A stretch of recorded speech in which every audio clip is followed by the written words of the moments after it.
बस उनकी आंखों में एहसास देखा। শাহরুখ খান ফিরছেন তার কিং সিনেমা নিয়ে, যার বাজেট শুনলেই চমকে উঠছেন দর্শক থেকে শুরু করে ট্রেড বিশ্লেষকরাও। বলা হচ্ছে শাহরুখের নতুন অ্যাকশন সিনেমা কিং হতে যাচ্ছে বলিউডের সবচেয়ে ব্যয়বহুল চলচ্চিত্র।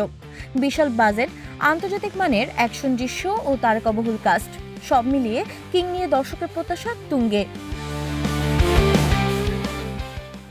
उसकी वजह हजार जुर्म,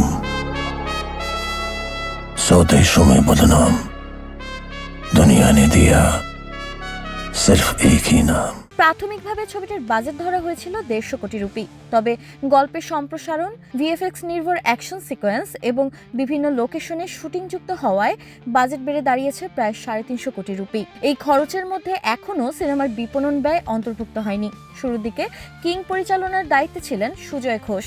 তখন ছবিটি ছিল মাঝারি বাজেটের থ্রিলার। ওদের স্বপ্ন পূরণে পাশে থাকতে পেরে আমরা গর্বিত। পরবর্তীতে পরিচালক সিদ্ধার্থ আনন্দ যুক্ত হলে প্রকল্পের ধরনই বদলে যায়।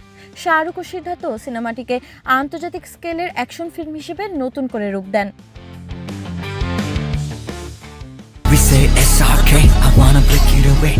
ছবিটিতে থাকছে 6টি বড় অ্যাকশন সিকোয়েন্স, যা 3টি বাস্তব লোকেশনে আর 3টি বিশেষভাবে নির্মিত সেটে ধারণ করা হবে।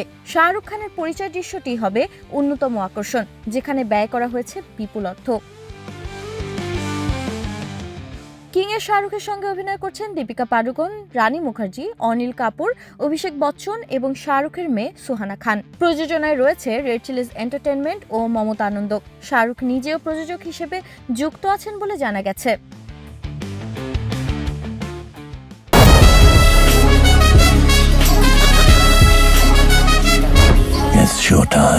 সিনেমাটি মুক্তির পরিকল্পনা রয়েছে 2026 সালে। ট্রেড বিশ্লেষকদের মতে এটি শাহরুখের ক্যারিয়ারের অন্যতম বৃহত্তর প্রজেক্ট হতে চলেছে।